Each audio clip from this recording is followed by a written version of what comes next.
Direto das Trincheiras, eu respondo a pergunta que alguém envia por e-mail. Inclusive, se você tiver uma pergunta, manda e-mail que está passando aí embaixo, que eu tenho o maior prazer em responder. A pergunta às vezes é a seguinte: Ricardo, como lidar com a objeção? Eu não tenho tempo para isso.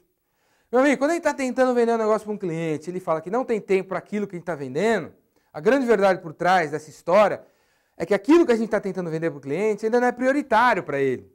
As pessoas sempre têm tempo porque é prioritário para elas. E as pessoas nunca têm tempo porque não é prioritário para elas. Então a pergunta e a questão que a gente tem que resolver é: como tornar prioritário aquilo que eu estou tentando vender para o cliente, para ele? Aí eu dou para você 4 ideias para você colocar em prática. Primeira coisa é não desistir, né? Só porque o cara falou isso. Porque a grande verdade é que a grande maioria dos vendedores que tem por aí desiste, cara, se ouvir isso do cliente 2 vezes.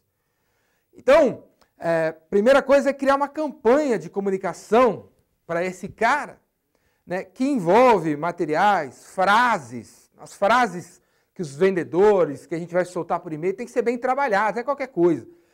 E essas frases, esses materiais, deixem bem claro que as coisas vão vencer que ele tem ali e que ele vai precisar atualizar as coisas que ele tem ali.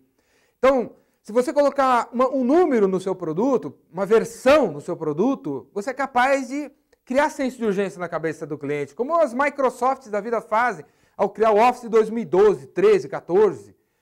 Quando você põe uma versão do seu produto e você diz para o seu cliente, né, que, estou com um negócio aqui que é o produto XYZ 2012, o cara começa a pensar a respeito. Quando você não põe uma versão naquilo que você vende, ele também não fica pensando assim, será que eu preciso mesmo? Será que é urgente? Então, quando ele põe uma versão, leva ele a pensar. É o que faz a turma que vende carro, né, que lança carro todo ano, a turma que vende moda, tem coleção primavera, outono, não sei o que lá, a turma que vende software. Então, quando você coloca uma validade, você leva a pessoa a pensar. Se aquilo que você vende não tem como colocar validade, por exemplo, se é uma produtora como a Papaya Filmes aqui, quer vender serviço de produção para alguém, e aquele serviço não tem um número, uma validade, uma coisa assim, o que você pode fazer? Você pode, nessa campanha de comunicação, criar um material sobre o YouTube, sobre o avanço do YouTube, sobre o sucesso do YouTube, para criar senso de urgência na cabeça desse cara de que chegou a hora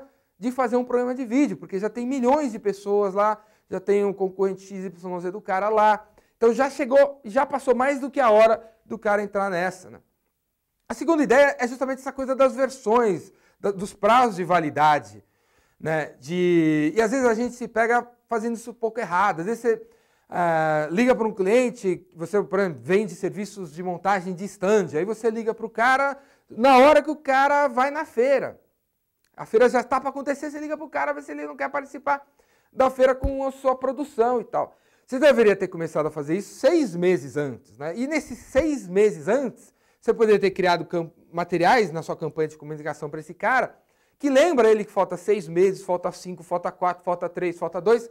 E nesses materiais, mostrando a contagem regressiva, você colocaria um checklist de coisas que ele precisa começar a fazer para ele estar melhor preparado, para quando chegar à feira ele estar com o negócio funcionando legal.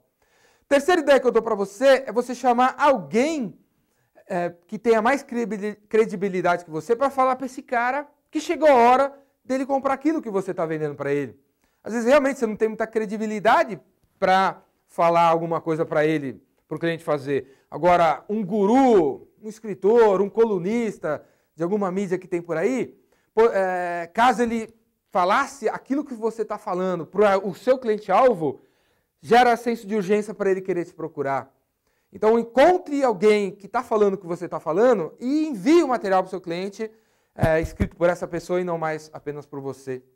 E a quarta coisa que eu recomendo a você fazer e praticar, talvez tenha que ter na sua campanha de comunicação, é mostrar para o seu cliente que se ele comprar aquela coisa nova que você está vendendo, você vai ajudar ele a se livrar do legado dele, das coisas que ele tem. Às vezes você está vendendo um negócio que é novo, mas que vai substituir, de uma certa maneira, as coisas velhas.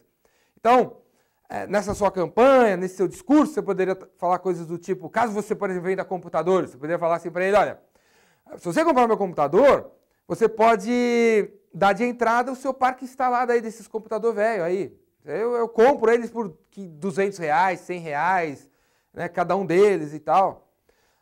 É uma coisa nova que pessoas que estão trabalhando lá precisam conhecer para usar.